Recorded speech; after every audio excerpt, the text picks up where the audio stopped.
رزق میں کشادگی کا وظیفہ، اور بڑا خوبصورت یہ سمجھ لے کہ ایک طرح سے نبی پاک نے انداز عطا فرمایا کہ ایک شخص نے آ کے نبی پاک سے عرض کیا کہ حضور میرے رزق میں تنگی ہے، میرے ہاتھ میں تنگی ہے اور کام کاج میں پرابلم ہو جاتی ہے، پیسے کم ہو جاتے ہیں، تنگی معاش ہے۔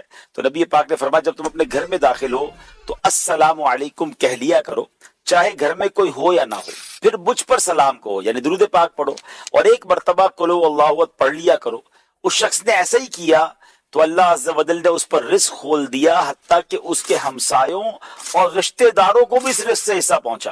یعنی اللہ نے اتنا مال دیا کہ پھر اپنے رشتہ داروں اور ہمسایوں کو بھی وہ دینے لگا۔ تو آپ یہ وظیفہ یاد کر لیں، جب بھی گھر جائیں سلام کریں، گھر میں کوئی ہو یا نہ ہو، پھر اس کے بعد نبی پاک علیہ الصلوۃ والسلام پر درود پاک پڑھیں، اور پھر اس کے بعد جو ہے وہ سورہ اخلاص پڑھ لیا کریں، تو انشاءاللہ آپ دیکھیں گے کہ رزق میں اللہ نے چاہا تو بہتری بھی ہوگی، کشادگی آ جائے۔ درود پاک پڑھنے کے بے شمار فضائل و برکات ہیں۔ ایک بڑا ہی امیزنگ، بڑا ہی خوبصورت واقعہ جو احادیث کی کتابوں میں ملتا ہے، اور جب بھی اس واقعے کو سنتے ہیں تو ایمان بھی تازہ ہو جاتا ہے۔ ماجرا کچھ یوں تھا، نبی پاک علیہ الصلوۃ والسلام کا دور ہے، اور ایک شخص جو شکاری تھا ایک ہرنی کا شکار کر کے پیارے آقا علیہ الصلوۃ والسلام کے سامنے سے گزرنے لگا۔ اللہ کے حبیب علیہ الصلوۃ والسلام کو رب نے بہت سارے کمالات اور بہت سارے معجزات سے نوازا تھا۔ وہ جب ہرنی کا شکاری ہرنی لے کر آقا علیہ الصلوۃ والسلام کی بارگاہ سے گزرنے لگا تو اللہ کریم نے اس ہرنی کو بولنے کی قوت عطا فرمائی، اور اس نے نبی پاک سے عرض کی، یا رسول اللہ صلی اللہ تعالیٰ علیہ وسلم، میرے چھوٹے چھوٹے بچے، دودھ پیتے بچے ہیں اور وہ بھوکے ہیں، شکاری نے مجھے شکار کر لیا ہے، آپ اس سے کہیے کہ کچھ دیر کے لیے مجھے اجازت دے کہ میں اپنے بچوں کو دودھ پلاؤں اور اس کے بعد میں واپس آ جاؤں گی۔ ابھی بڑی امیزنگ بات ہے کہ جانور بات کر رہا ہے اور آقا علیہ الصلوۃ والسلام اس کی بولی بھی سمجھ رہے ہیں، لیکن اس سے بڑی کمال کی بات یہ ہے کہ نبی پاک اسے جواب بھی عطا فرماتے ہیں، اور فرماتے ہیں کہ اگر تم واپس نہ آئی تو کیا گارنٹی ہے، کیونکہ نارملی دنیا میں یہ ہوتا ہے کہ کوئی چیز شکار کر لی جائے، اسے چھوڑ دے تو وہ بھاگ جاتا ہے، جانور یا پرندہ واپس تو نہیں آتا۔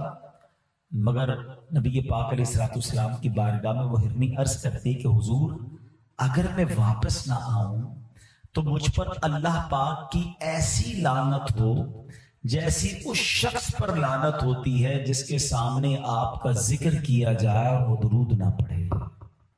حضور میں واپس نہ آؤں تو مجھ پر ایسی لعنت ہو کہ جو شخص نماز پڑھتا ہے اور پھر دعا نہ مانگے۔ نبی پاک علیہ الصلوۃ والسلام نے اس شکاری سے کہا کہ اس ہرنی کو چھوڑ دو، یہ تھوڑی دیر بعد واپس آ جائے گی۔ پہلے ہی وہ شکاری حیران تھا کہ جانور میرا گفتگو ان سے کر رہا ہے، اس نے نبی پاک کو بھی پہچانا نہیں تھا، تو کہتا ہے اگر یہ واپس نہ آئی تو اس کی گارنٹی کیا؟ نبی پاک علیہ الصلوۃ والسلام نے فرمایا میں ضمانت لیتا ہوں یہ ہرنی واپس آئے گی۔ اللہ اکبر! یہ ہرنی کو شکاری چھوڑ دیتا ہے، دوڑتی ہوئی پہاڑ کے پیچھے چلی جاتی ہے، اور تاریخ نے یہ منظر پہلی بار دیکھا ہوگا کہ وہی ہرنی تھوڑی دیر بعد اپنے بچوں کو دودھ پلا کر واپس آتی ہے، گویا آ کر پھر سرنڈر کر دیتی ہے۔ یہ اتنا ہی خوبصورت واقعہ، یہ انسیڈنٹ جاری ہے، مگر بات اور خوبصورت کیا ہو جاتی ہے کہ جبریل امین اب حاضر ہوتے ہیں اور نبی پاک علیہ الصلوۃ والسلام کی بارگاہ میں عرض کرتے ہیں کہ حضور اللہ کریم آپ کو سلام ارشاد فرماتا ہے، اور ارشاد فرماتا ہے کہ میں آپ کی امت پر اس سے زیادہ مہربان ہوں جتنی ہرنی اپنی اولاد پر شفقت کرتی ہے۔ آپ کی امت کو آپ کی طرف اس طرح لوٹاؤں گا کہ جیسے یہ ہرنی آپ کی طرف لوٹ کر آئی ہے۔ میرے پیارے اسلامی بھائیو، یقین کریں میں آج کچھ اور بیان نہ کروں، صرف اس ایک واقعے کے جزیات پر بیان کرتا جاؤں، خوبصورتی پر بات کرتا جاؤں، میسجز پر بات کرتا جاؤں تو میرا بیان تو کمپلیٹ ہو جائے گا۔ چلیں ہم تھوڑا سا دوبارہ اس واقعے کے کچھ پوائنٹس چننے کی کوشش کرتے ہیں۔ فرسٹ آف آل کمال مصطفیٰ صلی اللہ تعالیٰ علیہ وسلم کے جانور نبی پاک سے گفتگو کر رہے ہیں، اور آقا جانوروں کی بولیاں بھی سمجھ رہے ہیں اور انہیں رپلائی بھی دے رہے ہیں۔ یہ اللہ نے کیسا کمال سرور کائنات علیہ الصلوۃ والسلام کو عطا فرمایا۔ دوسری بات، ایز اے گارنٹی اس ہرنی نے جو بات کی وہ بڑی یوں سمجھیے ہمارے لیے سبق آموز ہے کہ حضور اگر میں واپس نہ آؤں تو مجھ پر ایسی لعنت ہو جیسی اس پر لعنت ہوتی ہے جس کے سامنے آپ کا ذکر کیا جائے اور آپ پر درود نہ پڑے. یہ بڑی اہم بات ہے. نارملی ہم لوگ درود پاک پڑھنے کو بڑی فضیلت کی بات سمجھتے ہیں اور سمجھنا چاہیے, لیکن اس کو گرانٹڈ لے لیتے ہیں کہ پڑھ لیا تو ٹھیک ہے, نہیں پڑھا تو کوئی بات نہیں. ایسا نہیں ہے. بینگ اے مسلم, یہ ہم پر نبی پاک علیہ الصلوۃ والسلام کا حق ہے کہ امتی آقائے دو جہاں صلی اللہ تعالی علیہ وسلم پر درود پڑھے, اور اسپیشلی جب نبی پاک صلی اللہ تعالی علیہ وآلہ وسلم کا نام لیا جائے. آپ کے اور ہمارے سامنے جب آقا علیہ الصلوۃ والسلام کا نام لیا جائے تو تب درود ضرور پڑھنا چاہیے. تو اپنی عادت بنائیں کہ نبی پاک پر درود کثرت سے پڑھتے رہا کریں. اور دوسری بات جو اس نے کہی کہ حضور اگر میں واپس نہ آؤں تو ایسی لعنت جیسی اس پر ہوتی ہے کہ جو نماز پڑھے اور دعا نہ مانگے. یاد رہے کہ نماز کے بعد جو وقت ہے نا اسپیشلی وہ خاص قبولیت دعا کا وقت ہے. لیکن کچھ لوگوں کی عجیب عادت ہے, نماز پڑھیں گے دعا نہیں کریں گے بھاگ جائیں گے.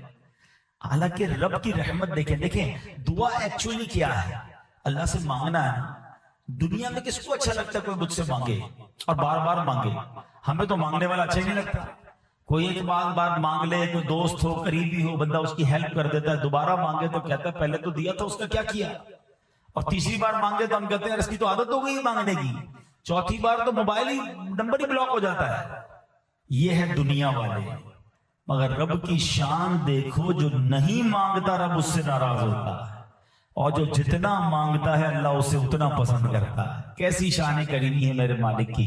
قرآن میں اس نے فرمایا نا ادعونی استجب لکم, تم مجھ سے مانگو میں تمہیں عطا کروں گا. مگر ہم لوگ مانگنے میں سستی کرتے ہیں, دعا مانگنے میں بھی کنجوسی کر رہے ہیں. حالانکہ الدعاء مخ العبادہ, حدیث پاک کے الفاظ ہیں دعا عبادت کا مغز ہے. تو پھر تو ہمیں کثرت سے دعا مانگنی چاہیے نا. تو پتہ چلا کہ دعا نہ مانگنے والے سے رب ناراض ہوتا ہے. اچھا پھر ایک اور کمال کی بات یہ ہے کہ اس ہرنی نے پیارے آقا علیہ السلام سے یہ نہیں عرض کی کہ حضور مجھے چھڑوا دیں, شکاری نے مجھے پکڑ لیا ہے. ماں چاہے جانور کی ماں ہو اس کو خیال اپنے بچوں کا ہی ہوتا ہے کہ حضور میرے بچے بھوکے ہیں, مجھے اجازت دلوائیں, میں اسے دودھ پلانا چاہتی ہوں.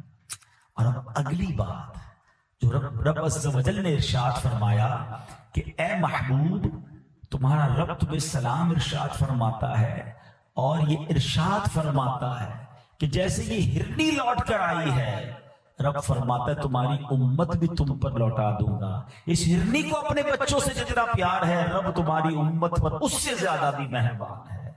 سبحان اللہ. یہ اتنی مہربانی ہم پر کیوں ہے؟ کیونکہ امتی کس کے ہیں. یقین کریں یہ ہم پر کرم بالائے کرم ہوا ہے. پچھلے دنوں سوشل میڈیا کے پر ایک پوسٹ بڑی گردش کر رہی تھی کہ 200 سے زیادہ ملک ہیں دنیا میں, 400 سے زیادہ مذہب ہیں, ہزاروں قومیں ہیں. یہ رب کا ہم پر کتنا بڑا احسان ہے کہ ہمیں امت محمدی میں پیدا فرما دیا ہے. یہ صرف اللہ کی مہربانی ہے, ہماری تو کوئی اوقات نہیں نا. تو بہرحال میرے پیارے اسلامی بھائیوں, اس ایک واقعے سے ہم کو یہ سبق مل رہا ہے کہ درود پاک جو ہے وہ کثرت سے پڑھنا ہے, اور بالخصوص جب نام مصطفیٰ صلی اللہ تعالی علیہ وسلم ہم زبان سے لیں یا سنیں اسے ضرور ہمیں درود پاک پڑھنا چاہیے. تو درود پاک ہماری زندگی میں ہمارے شیڈیول میں ضرور شامل ہونا چاہیے. دس از دا منتھ, یہ تو مہینہ ہے کثرت سے درود پاک پڑھنے کا.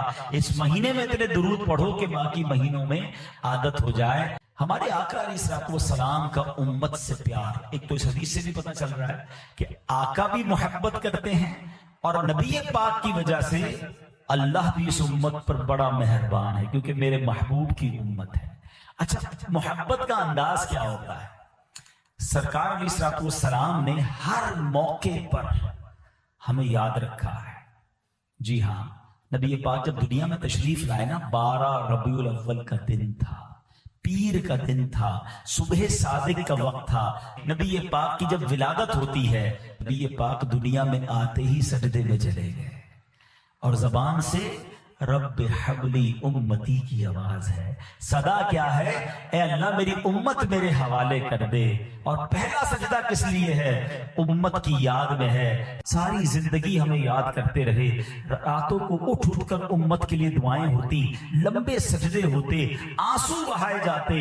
معراج کی رات جب اللہ کی بارگاہ میں نبی پاک گئے, میں اور آپ کبھی مثال کے طور پہ ہمارا کوئی دوست ہو, ہمارا کوئی فیملی میں دوست ہو, جاننے والا ہو, رشتہ دار ہو, ہمیں کہا یار میرا یہ کام ہے, کبھی وزیر اعظم سے یا وزیر اعلیٰ سے بات ہو تو میرا یہ کام کروا دینا, اور ہماری اچانک کبھی ان سے ملاقات ہو جائے, ہمیں اپوائنٹمنٹ مل جائے, تو ادھر جا کر ہم کہتے ہیں پہلے میں اپنا کام تو کرا لوں, اس کی فائل تو بعد میں ذکر کریں گے. مگر دیکھو سرور کائنات علیہ الصلوۃ والسلام گئے رب کی بارگاہ میں, اللہ کریم کی بارگاہ میں گئے, وہاں بھی امت کو نہیں بھولے, ہمیں وہاں بھی یاد رکھا.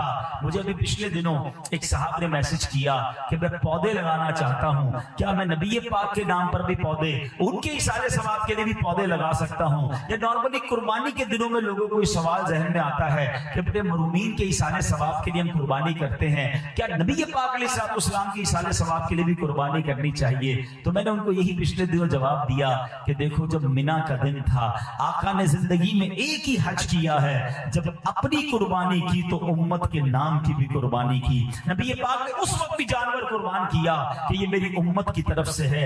اللہ اکبر. ہم بھول جاتے ہیں نبی پاک کو, وہ ہمیں نہیں بھولے, ہر قدم پر یاد رکھا. اللہ کی بارگاہ میں گئے, وہاں بھی یاد رکھا. اور سنو, جب قبر منور میں نبی پاک کو اتارا جا رہا تھا نا, ہاں, تو ایک صحابی نے دیکھا کہ لبہائے مبارکہ کو جنبش ہو رہی ہے, آقا کے مبارک ہونٹ جو ہے وہ ہل رہے ہیں. وہ کان قریب لے گئے تو قبر مبارک میں بھی امتی امتی کی صدا ہے. اتنا پیار. میں کبھی کبھی ینگسٹر سے کہا کرتا ہوں یار تم نے بڑے آئیڈیل بنائے ہوئے ہیں, کسی کا کوئی کرکٹر آئیڈیل, کسی کا کوئی فٹ بالر آئیڈیل, کسی کا کوئی اداکار, تو کوئی فلاں فیم پرسنالٹی. تو ایک بار مجھے ایک ینگسٹر ملے, میں نے کہا یار جس کو تم بڑا ایڈمائر کرتے ہو, بڑے انسپائر ہو, وہ تمہیں جانتا ہے؟ کہا نہیں وہ تو نہیں جانتا. اچھا کبھی ملاقات ہوئی؟ کہا نہیں ملاقات نہیں. اچھا تمہارا کبھی خیال رکھا اس نے؟ کیسی بات کرتے ہیں مولانا صاحب, مجھے جانتا ہی نہیں تو میرا خیال کیسے رکھے گا. اچھا کبھی تمہارے لیے اس نے کوئی خیر خواہی, کوئی دعا کی؟ کہتے نہیں کیسی باتیں کر رہے, وہ بڑا آدمی ہے, مجھے کہاں جانے گا, بس میں تو اس کو دیکھتا ہوں, اس کے ریکارڈز دیکھیں, اس کی کلپ دیکھیں, بس مزہ آتا ہے, اس کو ایڈمائر کر رہا ہوں.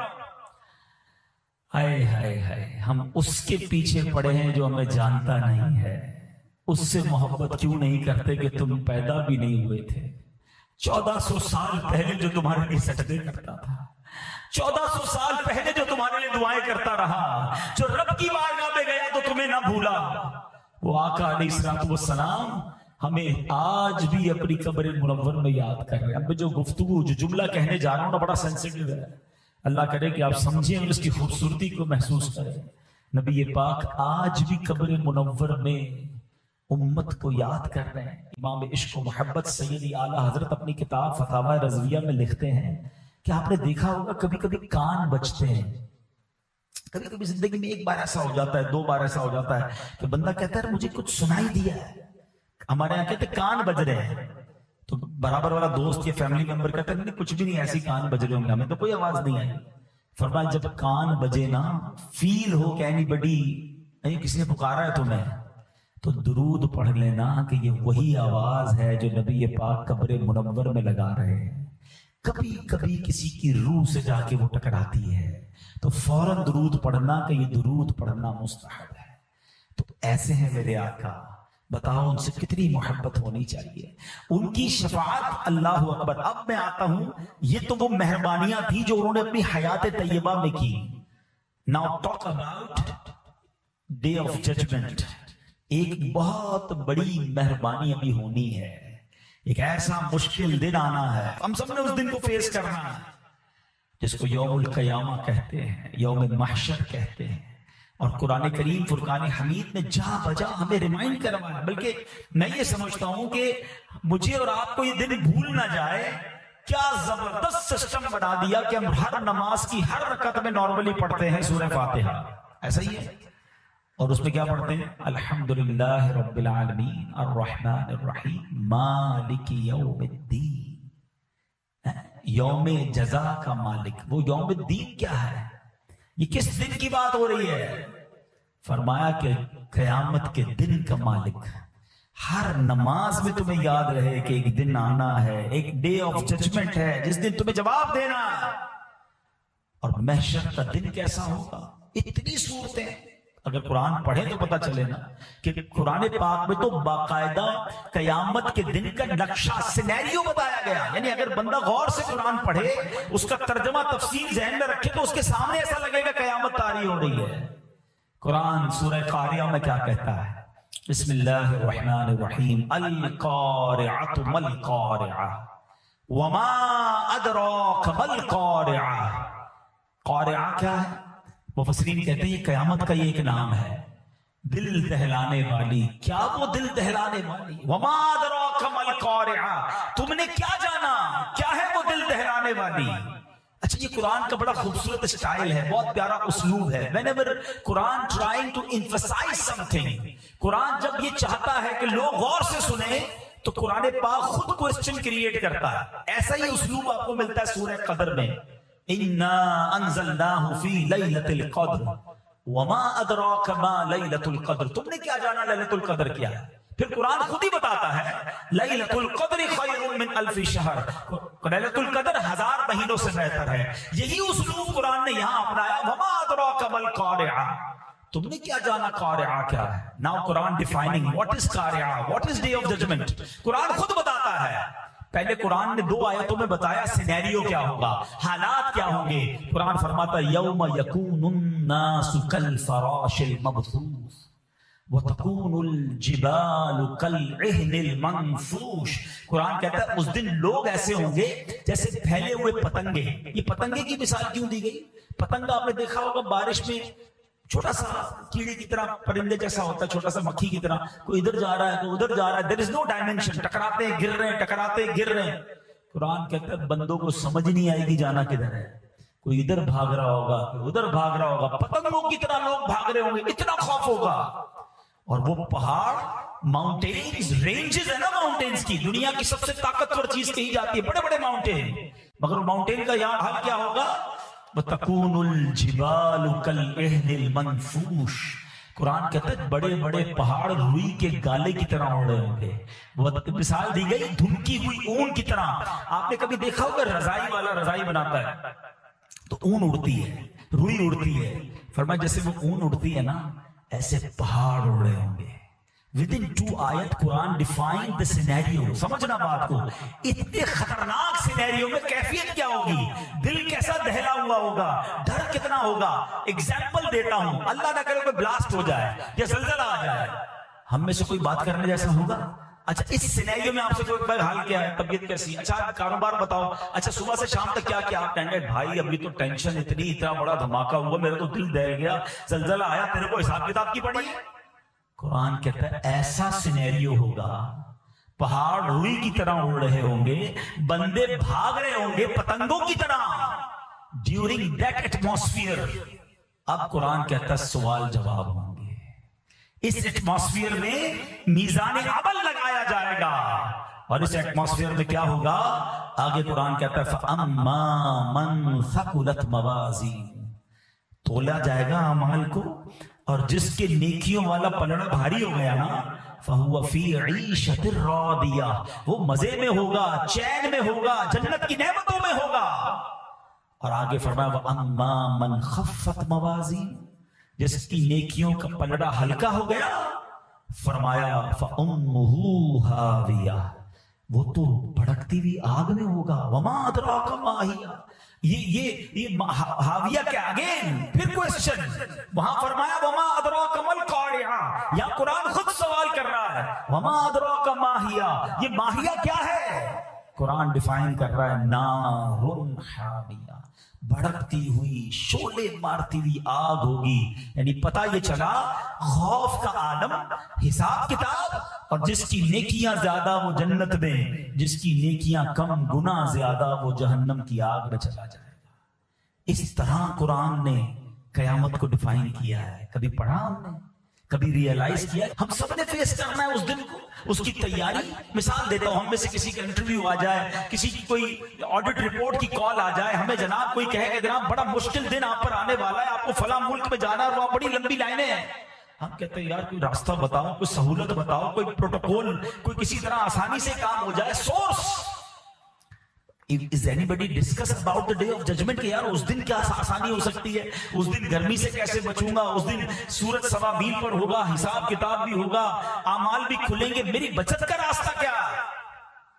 جی ہاں, احادیث میں بچت کے راستے بھی بیان کیے, آسانیوں کے گیٹ پاس بھی نبی پاک نے بیان کیے, مگر کوئی اس پر غور بھی تو کرے نا کہ وہ کیسے ہوگا. آؤ میں آج آپ کو قیامت کیسے طاری ہوگی اس کے کچھ مناظر, بڑی پیاری کتاب ہے, میں مشورہ دوں گا. ظاہر ہے بہت ساری باتیں تھوڑے سے بیان میں نہیں ہو سکتی, مگر یہ ایک ایسی حقیقت ہے جو ہونے والی ہے, اس کو ضرور پڑھیں. کتاب کا نام ہے بہار شریعت, حصہ اول. اس کے اندر مفتی امجد علی اعظمی صاحب نے جس ڈیٹیل میں احادیث کے ذریعے بیان کیا کہ قیامت طاری کیسے ہوگی, اس دن سٹیپ بائی سٹیپ کیا ہوگا, اس کو ضرور پڑھیں, اپنی فیملی کو بھی سنائیں. میں اس کی کچھ جھلک آپ کو بتاتا ہوں, سنیے. مفتی صاحب لکھتے ہیں کہ قیامت جب طاری ہوگی نا, اللہ تعالیٰ اگرچہ مرنے کے بعد انسان کے جسم کے اجزاء متفرق ہو گئے ہوں گے, چورا چورا جسم تو ختم ہو جاتا ہے, مختلف جانوروں کی غذا بن گئے ہوں گے, مگر اللہ تبارک و تعالیٰ ان سب اجزاء کو جمع کر کے قیامت کے دن اٹھائے گا. حشر صرف روح کا نہیں ہے, یاد رکھیے گا, روح اور جسم دونوں کا ہے. ایسا نہیں کہ صرف روحیں اٹھیں گی, بلکہ جسم بھی پورے بن کر اٹھیں گے. قیامت کے دن لوگ اپنی قبروں سے بے لباس ننگے پاؤں اٹھیں گے. کوئی پیدل ہوگا, کوئی سوار ہوگا, بعض تنہا سوار ہوں گے, اور کسی کی سواری پر 2-2, 3-3, 4-4 افراد ہوں گے, کسی پر 10 ہوں گے. کافر منہ کے بل چلتا ہوا محشر کے میدان میں آئے گا. کسی کو ملائکہ گھسیٹ کر لے جائیں گے اور کسی کو آگ جمع کرے گی. یہ میدان محشر کہاں ہوگا؟ کہ ملک شام کی سرزمین پر ہوگا. زمین کیسی ہموار ہوگی, کیسی پلین ہوگی کہ فرمایا رائی کا دانہ گر جائے تو دوسرے کنارے سے بھی نظر آئے گا. اتنی ایکول سرفیس ہوگی قیامت کے دن. زمین مٹی کی نہیں, احادیث میں آتا ہے زمین تانبے کی ہوگی. آفتاب, سورج 1 میل کے فاصلے میں ہوگا.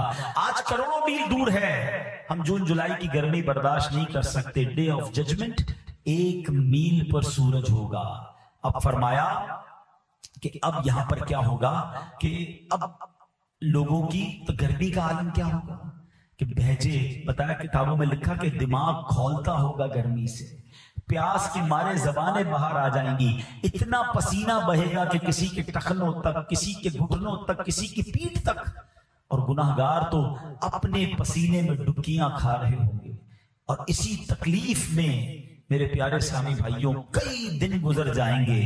پھر اس کے بعد لوگ کہیں گے کچھ بھی ہو, ہمارا حساب تو شروع ہو. اور اب یہ آپس میں مشورہ کریں گے. کئی سال اس طرح گزر جائیں گے. اب مشورہ کریں گے کہاں جائیں, کس سے بات کریں. اب یہ اہل محشر آپس میں مشورہ کریں گے کہ حضرت آدم تو سب کے باپ ہے نا, ابو البشر ہیں, چلو آدم کے پاس چلتے ہیں. اہل محشر مل کر حضرت آدم علیہ السلام کے پاس جائیں گے. پہلے حضرت آدم کے فضائل بیان کریں گے کہ آپ ابو البشر ہیں, دنیا میں سب سے پہلے آپ تشریف لائے, مرتبہ نبوت سے اللہ نے سب سے پہلے دنیا میں آپ کو سرفراز فرمایا. حضور آج کرم کیجئے, اس مصیبت سے نجات دلائیے, اللہ کی بارگاہ میں سفارش کیجئے. حضرت آدم علیہ السلام کہیں گے کہ آج میں تمہاری کوئی مدد نہیں کر سکتا, مجھے تو خود اپنی جان کی فکر ہے. رب عز و جل نے ایسا غضب فرمایا ہے کہ پہلے کبھی ایسا غضب نہیں فرمایا. تم کسی اور کے پاس جاؤ. وہ کہیں گے حضور ہم کس کے پاس جائیں, آپ تو بتائیں. وہ کہیں گے نوح کے پاس جاؤ. یہ اہل محشر مل کر حضرت نوح علیہ السلام کے پاس جائیں گے, ان کے فضائل بیان کریں گے. حضور آپ نوح علیہ السلام ہیں, طوفان نوح میں رب نے آپ کو کشتی عطا فرمائی, کئی معجزات معجزات سے نوازا. حضور اللہ کی بارگاہ میں سفارش کیجئے. حضرت نوح کہیں گے آج میں تمہاری کوئی مدد نہیں کر سکتا, کسی اور کے پاس جاؤ. وہ کہیں گے حضور آپ ہی بتا دیں کہاں جائیں. کہیں گے حضرت ابراہیم خلیل اللہ علی نبینا علیہ الصلوۃ والسلام کے پاس جاؤ. یہ سارا محشر حضرت ابراہیم کے پاس جائے گا. وہ بھی کہیں گے میں آج تمہاری مدد نہیں کر سکتا, کسی اور کے پاس جاؤ. لوگ عرض کریں گے حضور کن کے پاس جائیں؟ حضرت ابراہیم کیا کہیں گے؟ وہ کہیں گے کہ تم حضرت موسیٰ کے پاس جاؤ. حضرت موسیٰ کہیں گے حضرت عیسیٰ کے پاس جاؤ. آخر میں حضرت عیسیٰ علیہ السلام کہیں گے اگر جانا ہے تو جناب رسول اللہ کے پاس جاؤ, آخری نبی علیہ السلام کے پاس جاؤ, وہی آج تمہاری مدد کریں گے, انہی کے ہاتھ میں شفاعت رکھی ہوئی ہے. اللہ اکبر. جب یہ سارا محشر گھومتے گھومتے گھومتے نبی پاک کی بارگاہ میں پہنچے گا, حضور کے دربار میں آئے گا, تو نبی پاک علیہ السلام مطمئن ہوں گے. وہ لوگ کہیں گے حضور ہماری مدد فرمائیے, ہم بڑے پریشان ہیں. میرے آقا نہیں کہیں گے اذهبوا الی غیری. سارے انبیاء کیا کہیں گے؟ اذهبوا الی غیری, کسی اور کے پاس جاؤ. نبی پاک فرمائیں گے انا لہا انا صاحبکم, میں ہوں تمہارے لیے, آج میں ہی تمہاری شفاعت کروں گا. اور پھر جب یہ سارے لوگ وہاں پہنچیں گے تو آقا علیہ الصلوۃ والسلام رب کی بارگاہ میں سجدہ فرمائیں گے. میں اس پورے واقعے کو یہاں روکتا ہوں. there is a one very relevant question کہ یہ سارے لوگ جو ہیں سب نبیوں کے پاس کیوں جائیں گے؟ اچھا ہو سکتا ہے ہم میں سے کسی کے ذہن میں سوال آئے کہ یہ تو حدیث میں ہے نا کہ ایسا ہوگا, اور ہمیں پتہ چل گیا کہ آخر میں شفاعت تو نبی پاک نے کرنی ہے, تو ہم سارے بھی قیامت کے دن ڈائریکٹ نبی پاک کے پاس چلے جائیں گے. ہمیں تو حدیث کے ذریعے پتہ چل گیا, اب ہمیں کیا ضرورت ہے کسی اور نبی کے پاس جانے کی؟ لیکن علماء کہتے ہیں ہوگا ایسا نہیں, ہمیں معلوم ضرور ہے, مگر محشر کے دن سب بھول جائیں گے, سب حضرت آدم کے پاس جائیں گے. اسی طرح یہ سارا معاملہ ہوگا, اور اس کی وجہ ہے یہ محشر میں تمام لوگوں کا یہ موومنٹ کرنا, کیونکہ ایمان والے بھی ہوں گے بے ایمان بھی ہوں گے, ان سب کو یہ بتانا مقصود ہے کہ آج کے دن میرے محبوب کی بات سنی جائے گی. شفاعت کا رتبہ انہیں عطا کیا گیا ہے, مقام محمود کے مرتبے پر انہیں فائز کیا گیا ہے. اب جب یہ سارے لوگ نبی پاک کی بارگاہ میں پہنچیں گے, اللہ اکبر, ہمارے آقا اس دن بھی امت کو مایوس نہیں کریں گے, سجدہ فرمائیں گے, اللہ کی بارگاہ میں امت کے لیے التجا پیش کریں گے. سنو رب کی طرف سے کیا ارشاد ہوگا, حدیث کی کتابوں میں الفاظ موجود, یا محمد ارفع راسک وقل تسمع وسل تعطى واشفع تشفع. اے محبوب اپنا سر اٹھائیے, آپ کہیے آپ کی بات سنی جائے گی, مانگیے جو مانگیں گے دیا جائے گا, آپ شفاعت کیجیے آپ کی شفاعت مقبول ہے. اور اب نبی پاک علیہ السلام شفاعت فرمائیں گے. اب سنتے جائیے شفاعت کیسے ہوگی, اللہ کے حبیب علیہ السلام شفاعت والے دن کیا کریں گے. اللہ اکبر. نبی پاک کے پاس پہلے تو ایک جھنڈا ہوگا. جنہوں نے حج کیا ہے نا وہ ذرا میری بات جلدی سمجھیں گے. 30-35 لاکھ 25 لاکھ جب حج پہ لوگ ہوتے تھے تو پنجابی میں وہ کہتے ہیں نا لگ پتا جاتا ہے, رش کہتے کس کو ہیں. 25-30 لاکھ میں اتنا رش. اور آپ نے دیکھا ہوگا کہ خیموں کو آئیڈینٹیفائی کرنے کے لیے بڑے بڑے بینر لگائے جاتے ہیں, بلون بڑے بڑے ہوتے ہیں کہ یار یہ یلو کلر کا بلون ہے نا, یہاں جنوب ایشیا والے ادھر ہی اپنا خیمہ ہوگا, کیونکہ جب کراؤڈ زیادہ ہو تو جھنڈا یا بلون اونچا لگانا پڑتا ہے. 25-30 لاکھ لوگوں میں یہ حال ہے, جب اربوں لوگ ہوں گے. کبھی آپ نے امیجن کیا قیامت کے دن کتنے لوگ ہوں گے؟ 8 ارب تو ابھی دنیا میں لوگ ہیں نا, اور کب سے لوگ آ رہے ہیں, اور قیامت تک کتنے ہوں گے؟ یہ سارے محشر کے میدان میں ہوں گے, مسلمان غیر مسلمان سارے. اٹ مینس اگر ہم ایک امیجنیشن کرنے کے 50 ارب لوگ ہوں گے قیامت میں, 50 ارب کا کراؤڈ. اچھا نبی پاک کو کیسے ڈھونڈیں گے؟ ابھی تو 25-30 لاکھ میں عرفات میں جو کھو جاتا ہے وہ اپنا خیمہ نہیں ڈھونڈ سکتا, اب اربوں خربوں لوگوں میں میں اپنے آقا کو کیسے ڈھونڈوں گا؟ سبحان اللہ. اب کیا خوبصورت انتظام کیا کہ حدیث میں آتا ہے میرے آقا فرماتے مجھے لواء الحمد عطا کیا جائے گا, مجھے ایک پرچم عطا کیا جائے گا. وہ پرچم کتنا بڑا ہوگا؟ فرمایا اس پرچم کی لمبائی کئی ہزار سال تک, اگر گھڑ سوار گھوڑا دوڑاتا رہے تو اتنا لمبا وہ پرچم ہوگا. اچھا وہ پرچم نبی پاک فرماتے اے علی تم ہی وہ واحد پہلے شخص ہو جس کو میں پرچم ہاتھ میں عطا کروں گا. مولا علی کی شان دیکھو کہ آقا اپنا وہ پرچم مولا علی کے ہاتھ میں عطا کریں گے. اے پرچم لگانے والوں تمہیں مبارک ہو, اے میلاد کا جھنڈا لگانے والوں تمہیں مبارک ہو.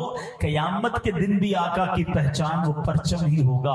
دور سے نظر آئے گا کہ دیکھو وہ پرچم ہے اور میرے آقا وہاں ہے، چلو وہاں چلتے ہیں۔ سبحان اللہ۔ اب آگے چلیے، نبی پاک علیہ الصلوۃ والسلام فرماتے ہیں کہ مجھے ایک اجازت دی گئی، ایک آفر کی گئی، حدیث کا خلاصہ ہے کہ یا تو شفاعت لے لو یا تمہاری آدھی امت کو بخش دیا جائے۔